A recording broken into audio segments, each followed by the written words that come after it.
This is The Big Fight and I'm Maria Shakil.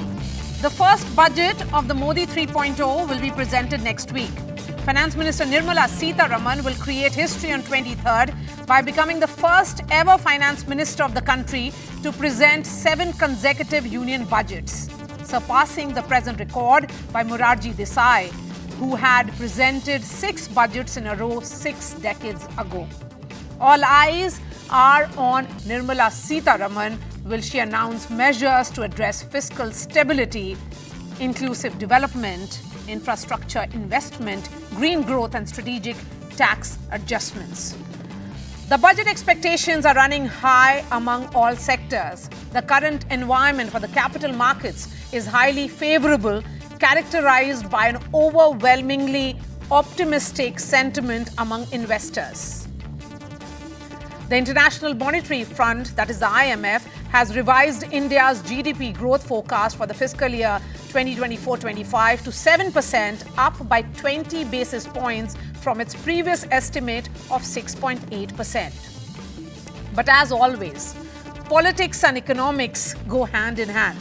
Today on the show, we talk about the politics of the budget and expectations that states have from the finance minister. And why do non-BJP ruled states continue to speak about discrimination much before the budget is presented? Joining me on the show is Atishi, Cabinet Minister of Delhi Government. We have Dinesh Gundu Rao, Cabinet Minister of Government of Karnataka. Prem Chand Agarwal is Finance Minister of Uttarakhand. Rajiv Kumar is former Vice Chairman of Niti Aayog. We have Dr. Kanimori, Member of Parliament and spokesperson of the DMK. Gurcharan Das, economist, is joining us. Subhash Chandra Garg is former Economic Affairs Secretary and Finance Secretary of Government of India. Sukhdev Bhagat is Member of Parliament of the Congress. Mr. Ravindra Kumar is a senior leader of the TDP. Satya Prakash Mishra is joining me here in the studio, JDU leader and spokesperson, and Guru Prakash Paswan is representing the BJP. But first up, let me go straight to Bengaluru, where Dinesh Gundu Rao, Cabinet Minister of Government of Karnataka, is joining us live. Mr. Gundu Rao, really appreciate your time. We are looking at the budget. We often see that states have certain expectations from the centre. State and centre, as is talked about often, follow the principle of cooperative federalism. What are your thoughts? See, we hope that the union government will see that they deal with all the states equitably and give each and every state equal importance and the rightful importance. Karnataka is one of the highest contributor to the central government. We are the number 2 in terms of GST collections in the country after Maharashtra. We are number 2 in terms of FDI in India after Maharashtra, and we are a massive growth engine for the center. And unfortunately, you very well know how Karnataka is being sidelined by the center, by the union government, by all their policies and the devolution and giving us grants, and so there's so many issues. So we hope now after these elections, we have finished the Lok Sabha elections, that the central government does not play partisan politics, and because ensuring Karnataka's growth is itself, a plus for the union government. The more Karnataka grows, the better for the union government, because we end up contributing so much more to them. So we hope that they will be equitable and fair.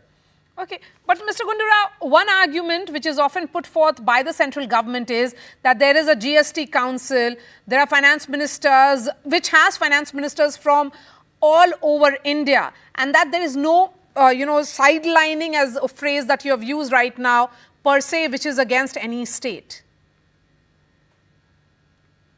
See, we know how the GST council is functioning today.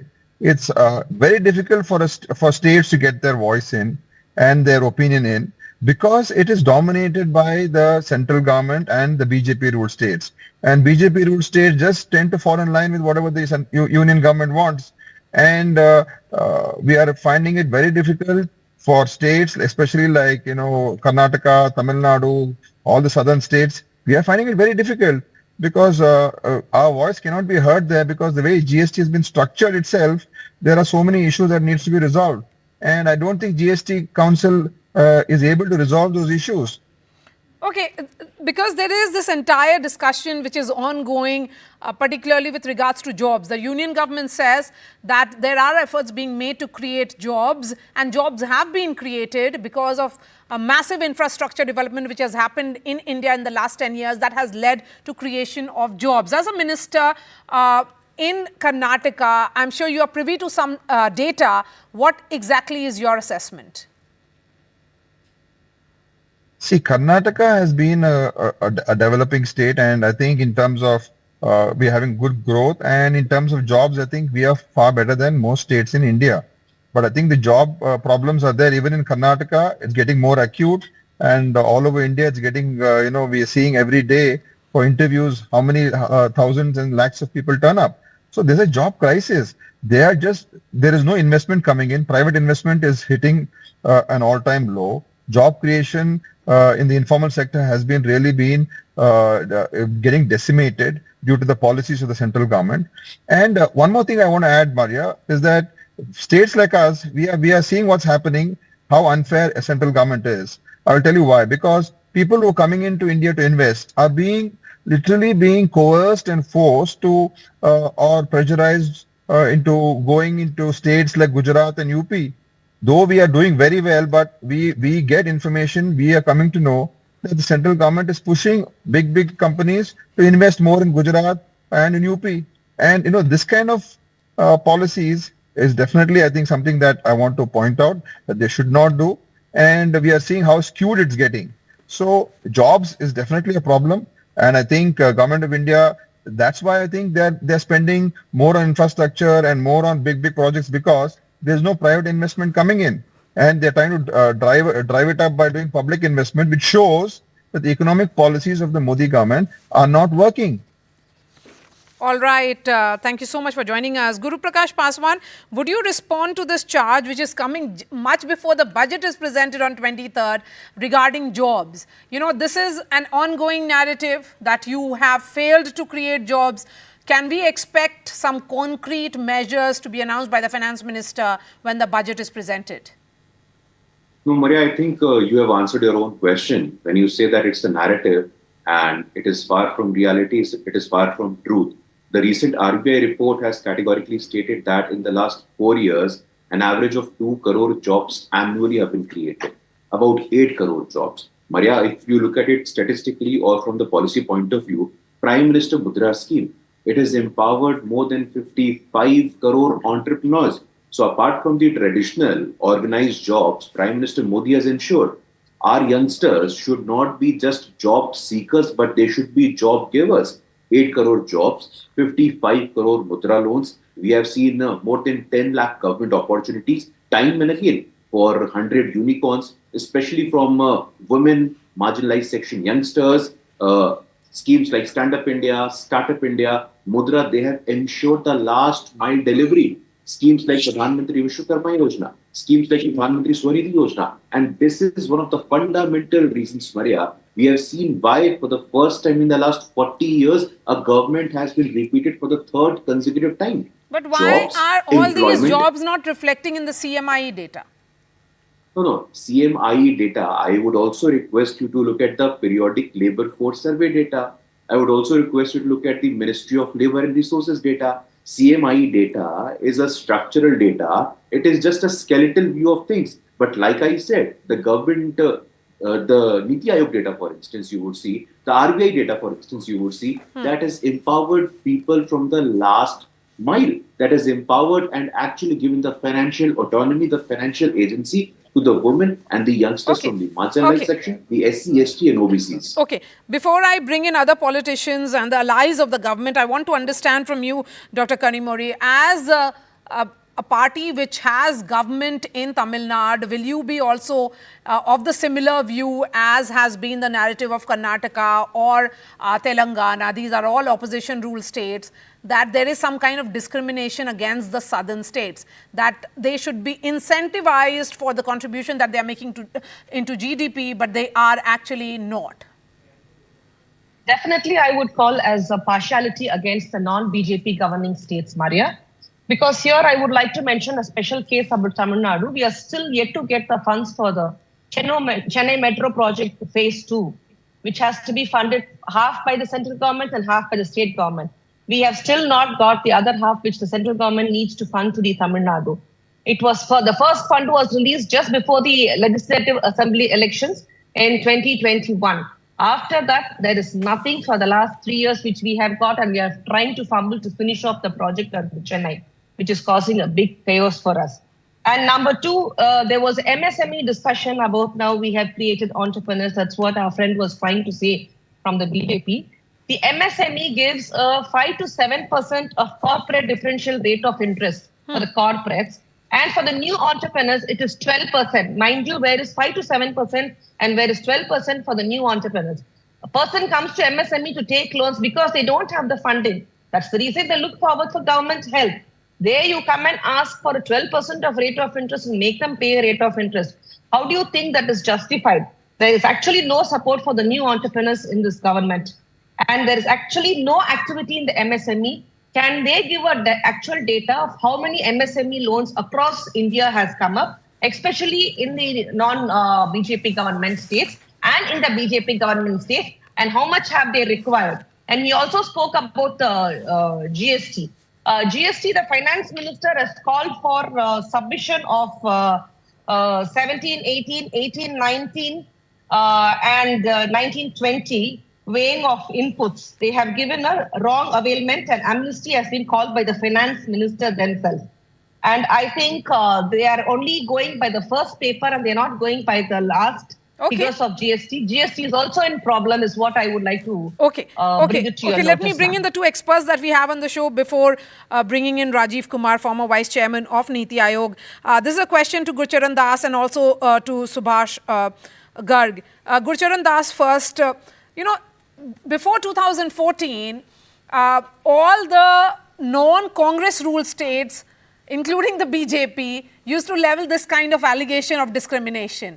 From 2014 till 2024, we heard the same narrative from non-BJP ruled states. Why is it that the states which do not have the same government at the center feel discriminated against? Gurcharan Das. Well, this is natural. I mean, this is part of competitive politics, and what I do want to correct is a misimpression about data that you just discussed with the other speaker. That I think, as a person who watches this, the issue in India is not unemployment. The issue in India is underemployment. The fact is that people do work. If they can't find a proper job, they'll work on the field, they work informally, they work in a store or do something. So the reality is that India, over 30 years, has grown at 6% a year. Now, this is impressive. It has lifted 450 million people out of poverty. The middle class has grown from 10% to 30%. But this growth rate, which is very, very good for a democracy, has not created the jobs that people want. People don't want just pakora wala jobs. They want proper formal jobs. And the reason why it hasn't happened is because we have not created an industrial revolution. And that really has to be the top priority. I can see this show is about dividing between states and how do you divide the pie.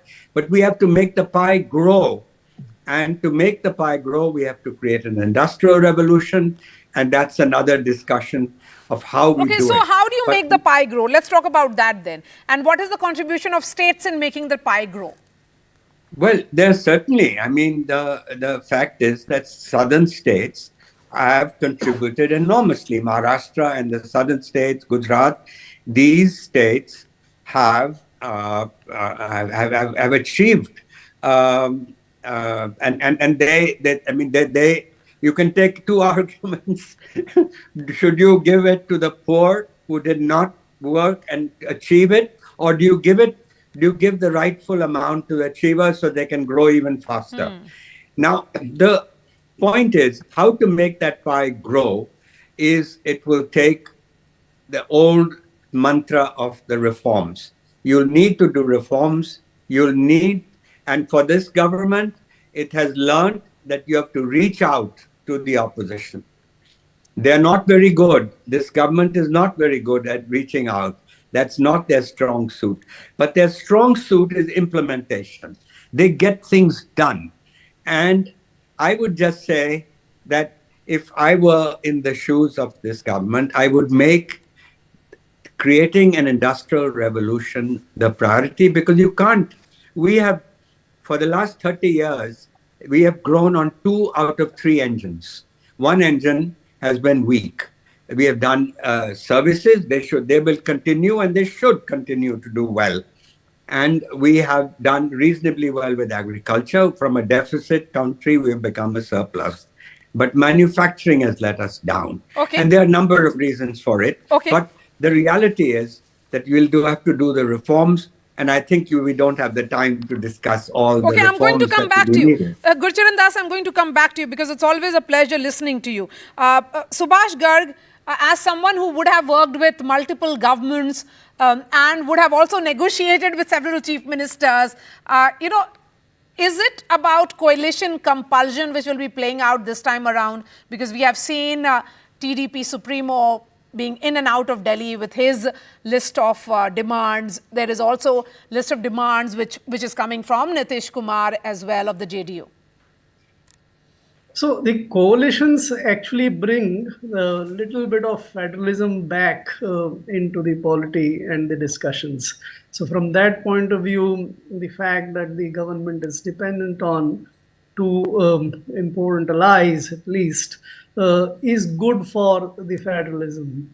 And whatever they concede for these two states can be expected to go to other non-BJP states as well, because you can't discriminate. Here, I think there would be a very deep political discussion, and the decisions will have to be made. I don't think the government of India is in a position to concede the demand of the special category states. If that doesn't come, then the two states will demand special packages, which is what seems to be the current thinking around. But if you give special packages to these two states for matters which concern all other states, then you can't deny it to them. What is happening is that the complaints regarding the discrimination in tax devolutions, etc., is not correct. From Karnataka, elsewhere, was tax devolution is not decided by the government of India. It is the Finance Commission which does it. However, the central government has indeed, to a great extent, weaponized some of the centrally sponsored schemes and has brought a new scheme of funding the capital expenditures by way of interest-free loans.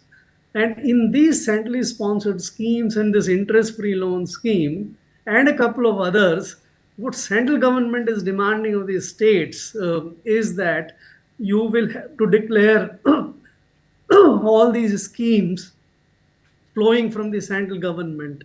You can't sell or implement them as the state scheme. Those states contribute more than 60% of the cost of those schemes.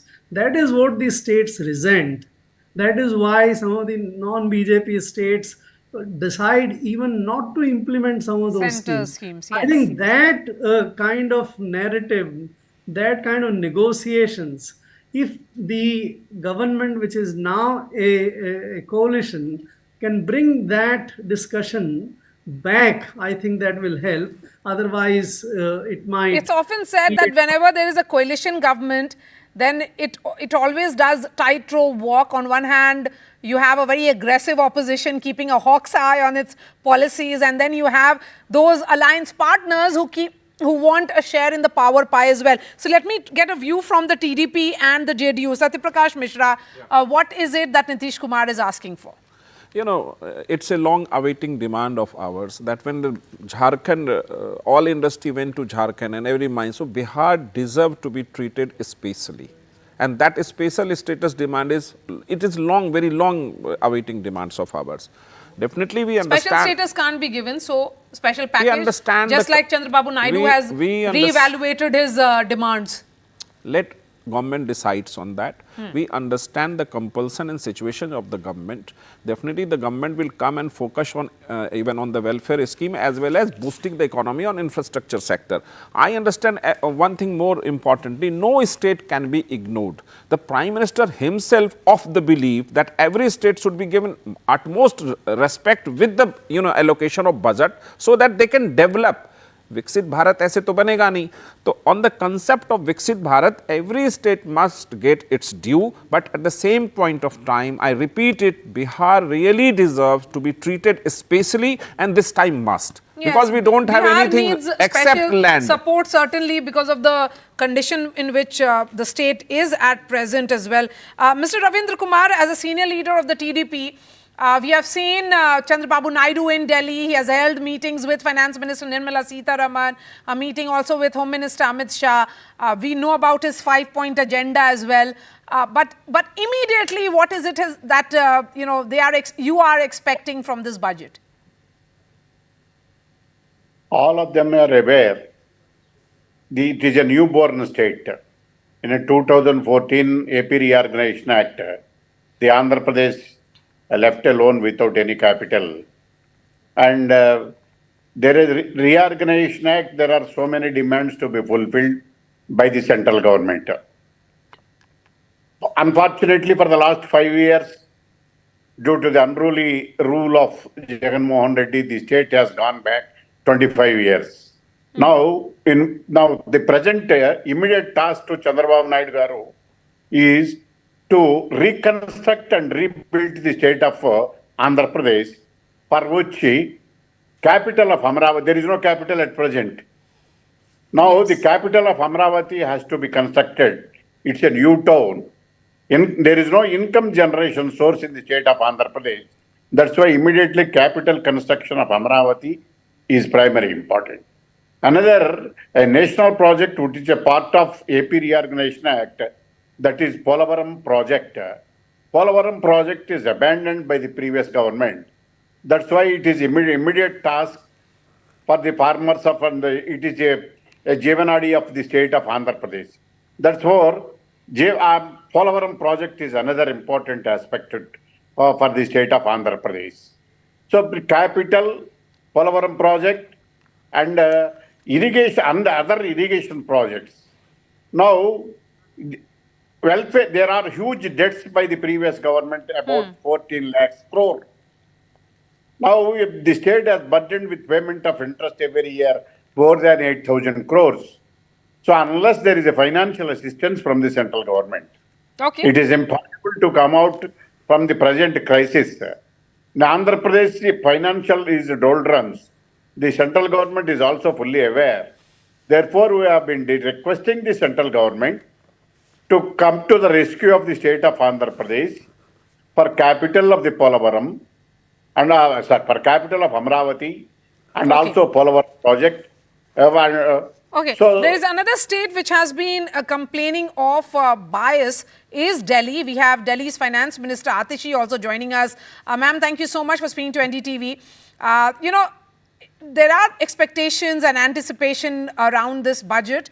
Delhi has seen a lot of infrastructure challenges recently, from flooding to water shortage. What are your expectations?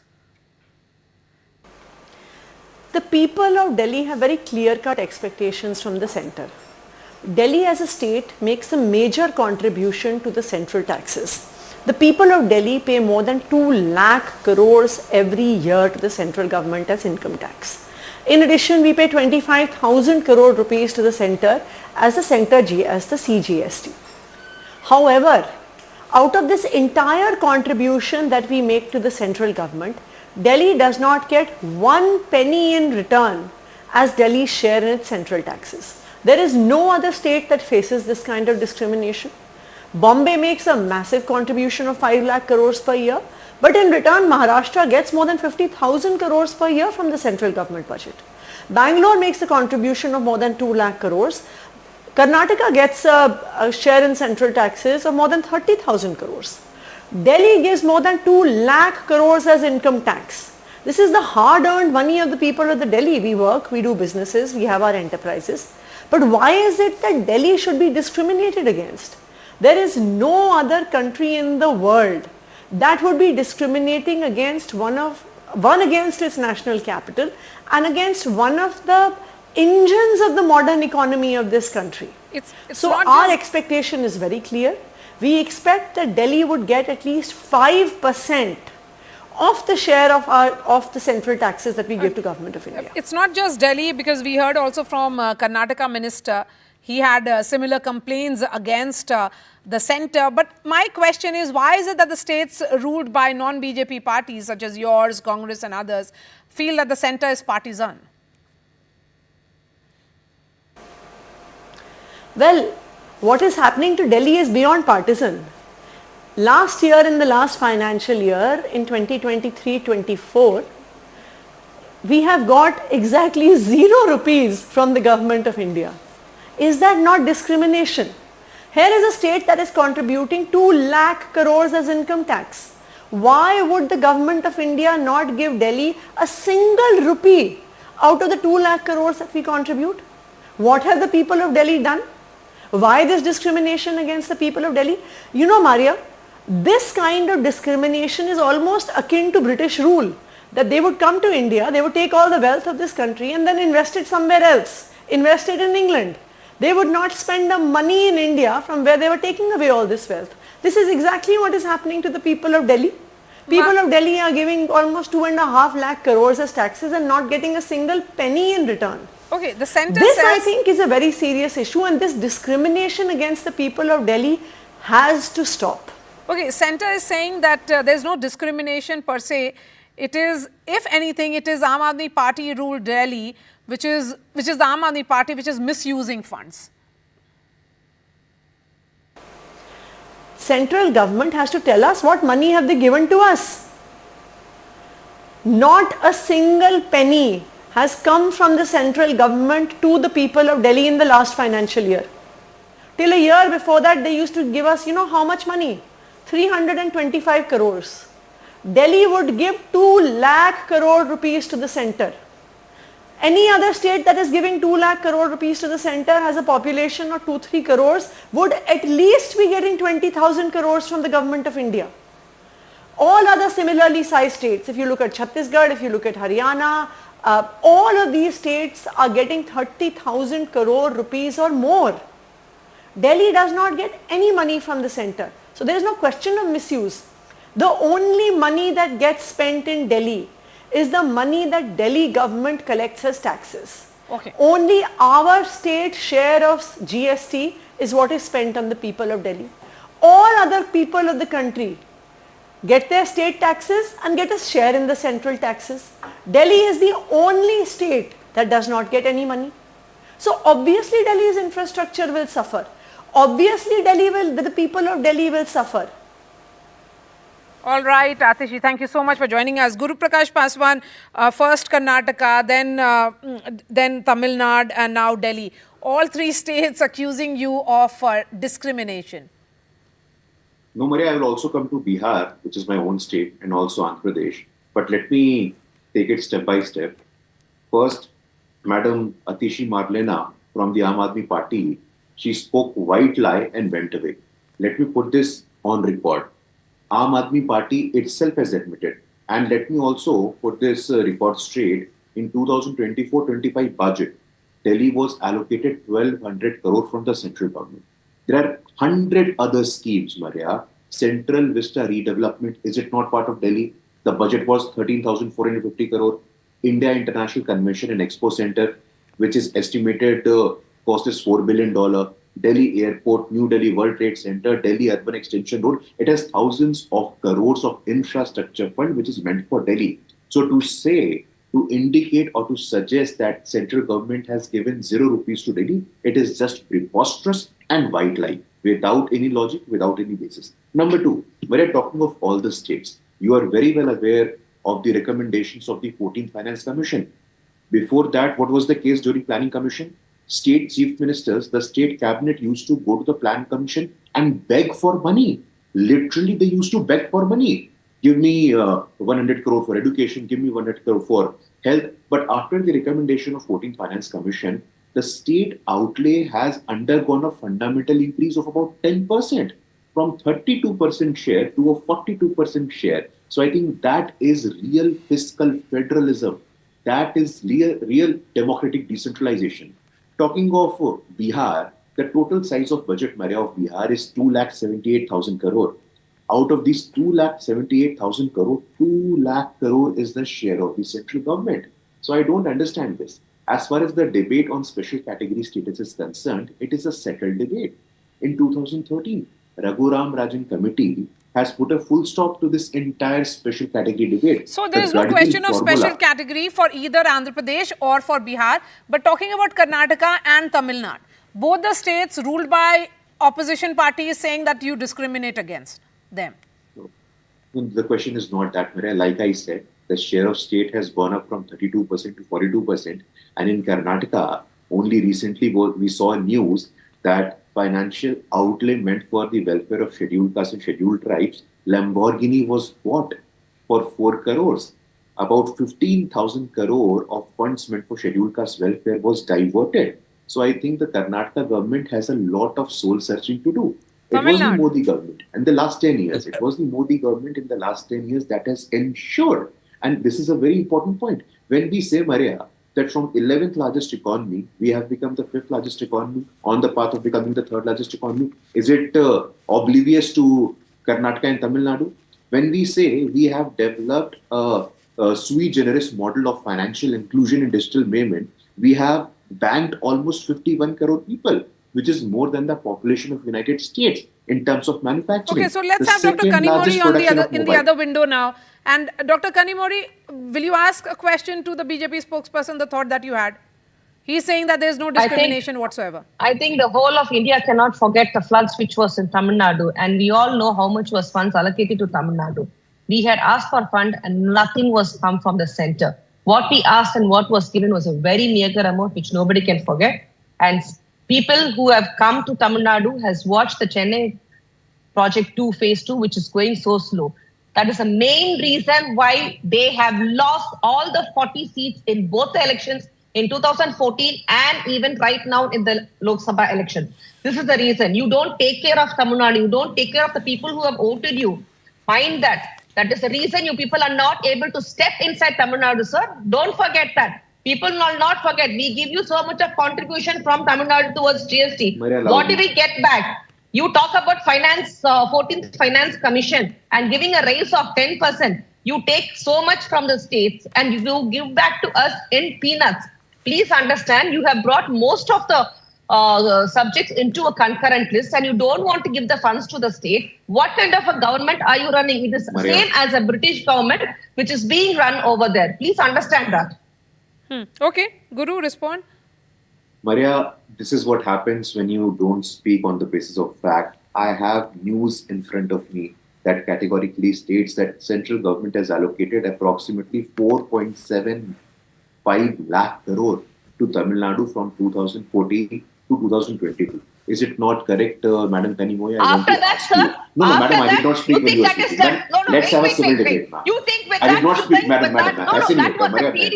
that was a period when you had a government in coalition with AIADMK. Okay, that time we were not ruling. It was a non-BJP government from 2021. That is the reason we are not getting the funds.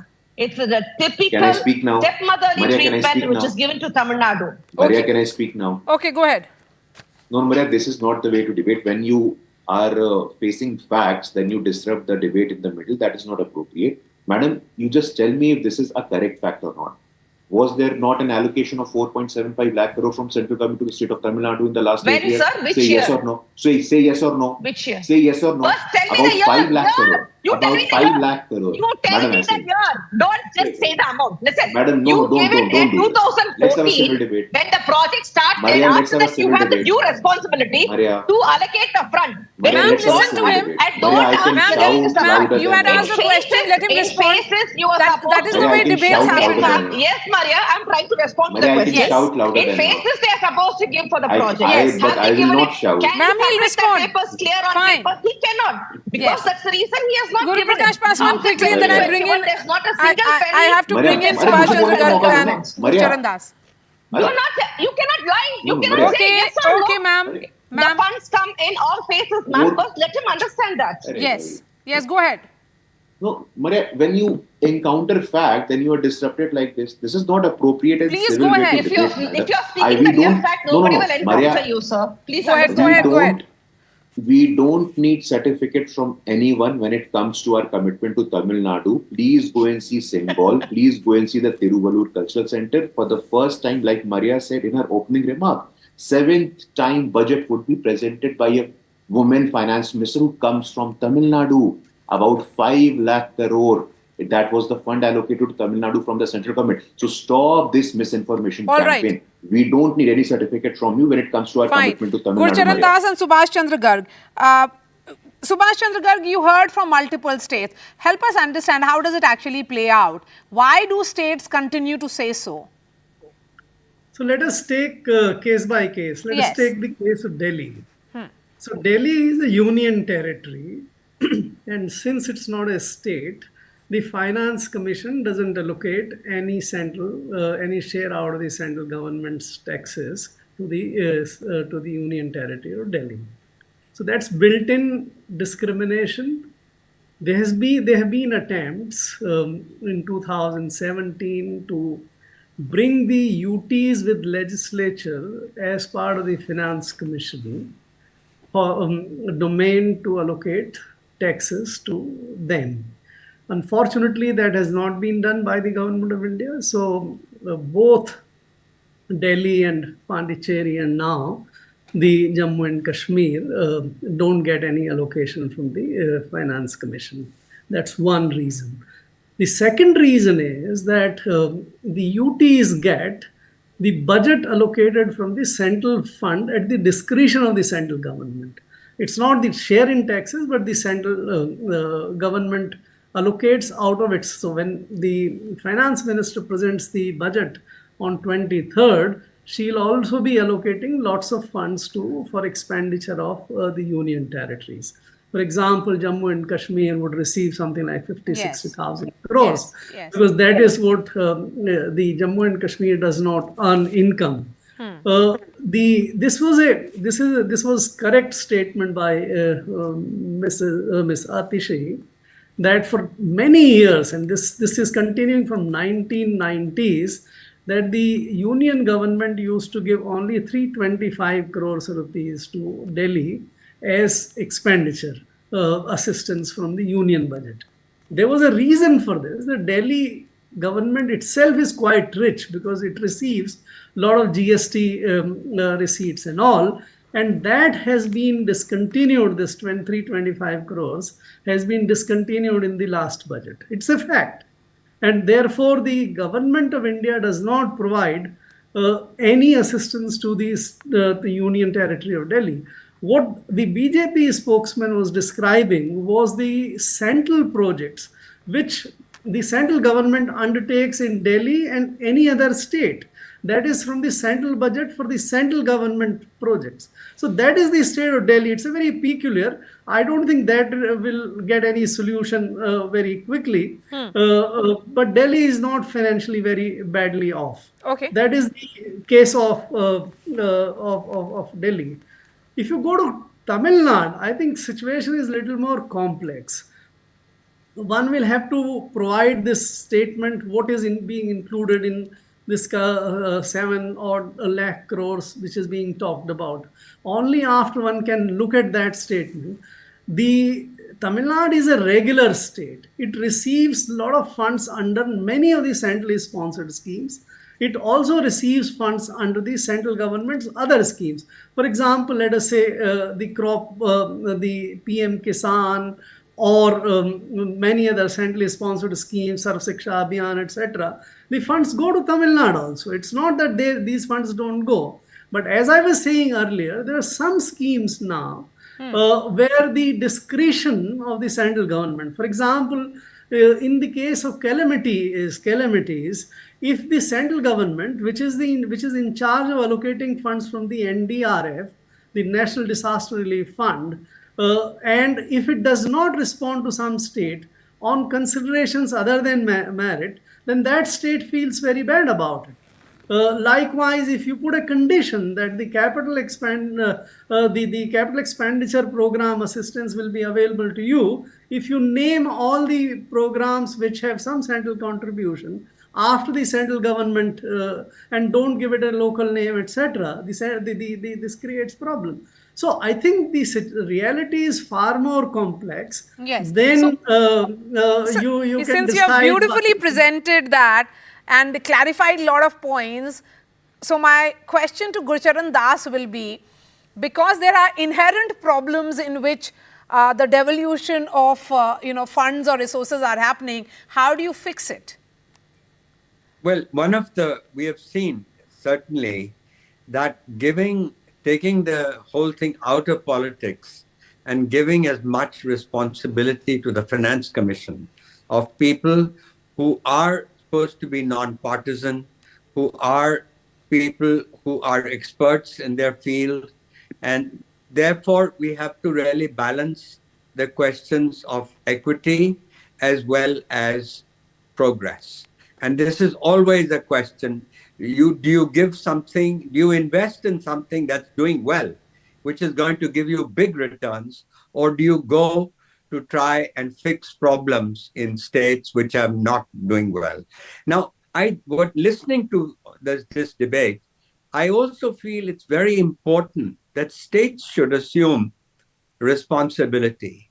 I mean, Bihar's treasury has been wrecked by going for prohibition. And the reality is that this is not new. Every state has seen the price the state pays when you try to do something like that. Similarly, giving free electricity, Andhra's finances got wrecked by giving away free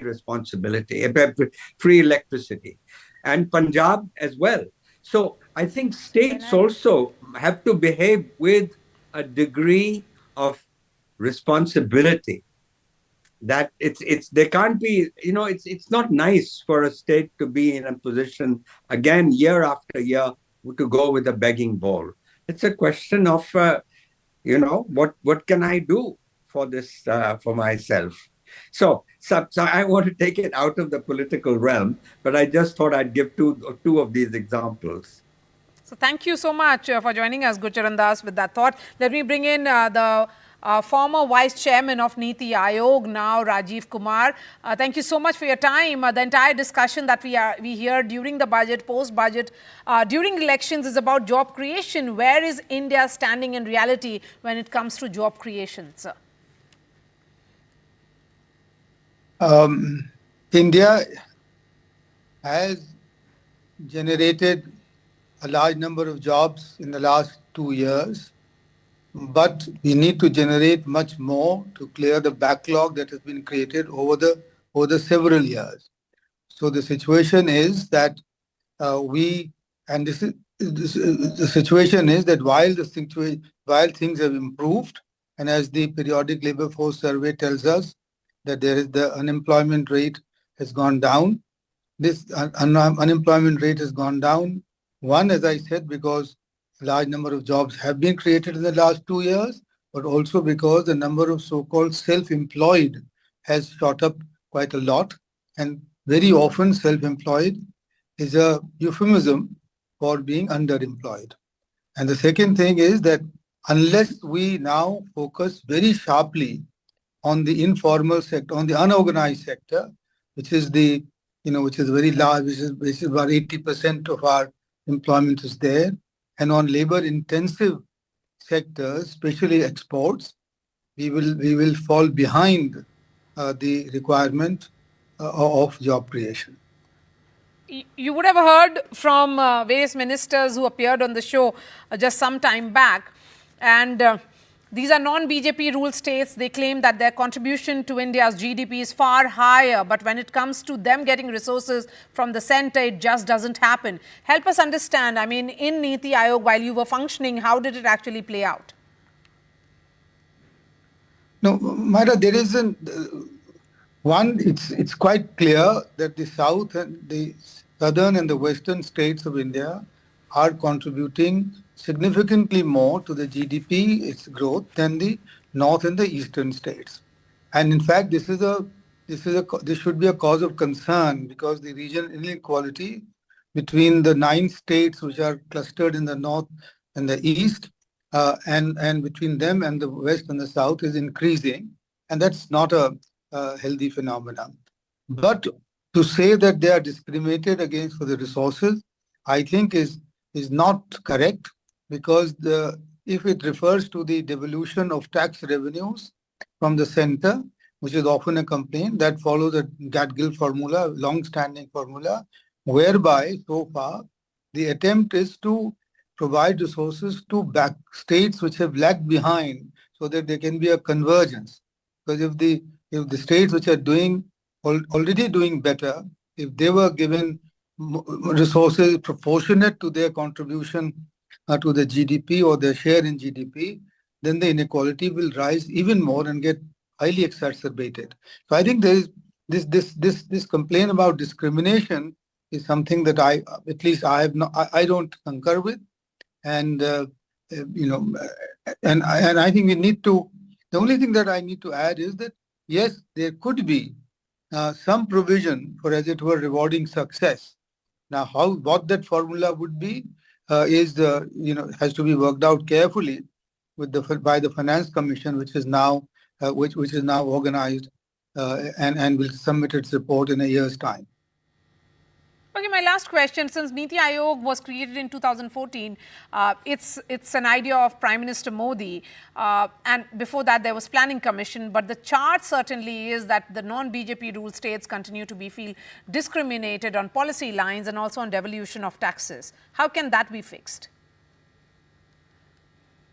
No, I disagree with that, because having been in Niti Aayog for 5 years and having worked with practically all the chief ministers, I am sure, and I can assure you, that there is no policy-based discrimination of any kind, because in effect there cannot be, except for some demands for special states, etc., which are the case for which was not very effectively made and things like that. But so there is no policy-based discrimination. All schemes of the government of India, whether it's the aspirational districts program or it's the whatever else, run on a basis of sort of non-discrimination. What's the positive word for it? That on the basis of equal treatment to all. The only thing that is often comes up, as I mentioned before, is that they contribute N% to the tax kitty of the government of India, but they only get N upon a fraction of N back in the terms of the resource devolution. But that as I said, is done to try and reduce the inequalities between the states, which I think is a good idea, except that the charge that is made is that, therefore, are you incentivizing states to remain backward, because then they can get a lot more resources from the center, and that charge is untenable, because no state, to my knowledge, tries to remain backward. But there are their circumstances, their geographies, their talent pool, their entrepreneurial pool, etc., which prevents them to grow as fast as they would want to and as they should, to get a convergence across the country.